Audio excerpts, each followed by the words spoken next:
Dr. Jenny Alexander, an associate professor of art history at Warwick University, joins us now live from Nottingham in the UK. Thanks so much for speaking to us. You know, President Macron has promised to rebuild Notre Dame Cathedral within 5 years. Now, some people are saying that is way too overly optimistic. What do you think? Well, it can be done. What usually holds up these great programs is shortage of money. And it sounds like that's going to be not a problem here with these huge donations coming in from industry and private individuals. And that's before ordinary people have started dipping in their pockets to find some money for this. So it could be done. The main thing is to ensure that all the checks have been made before anything starts to happen. You know, checking that the stained glass is okay, seeing what the top of the walls looks like, seeing how much damage is going to need to be repaired before starting on this huge project. But it could be done. They did it in the Middle Ages. They did it in the middle. That's good. It's good to hear your optimism, though. But I mean, what do you think, though, the reconstruction? I mean, will they have to really consider now how arguably poorly some of the reconstruction work prior to this fire was actually done? Do you think the whole thing now will be re-examined on how a historical structure like Notre Dame is treated and rebuilt, as well as others now around France?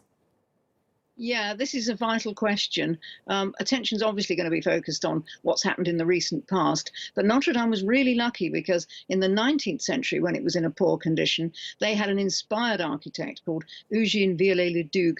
And he was a great medievalist. He studied medieval buildings. He knew how they went together. And when he worked at Notre Dame, he did some really high quality work.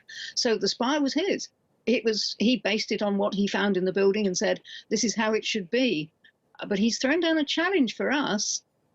Should we recreate a 19th century version of a medieval spire? Or should we do something really bold and design one for the 21st century, which would act as both as a memorial to what's happened, but also as a commemoration of the past and hope for the future?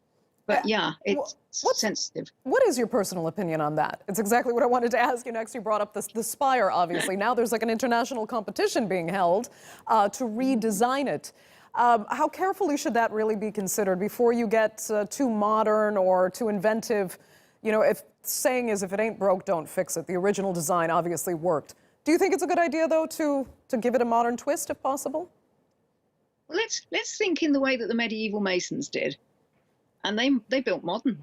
What they were building at their time was cutting edge. So we would be working in the spirit of the medieval masons if we were to design something of our era.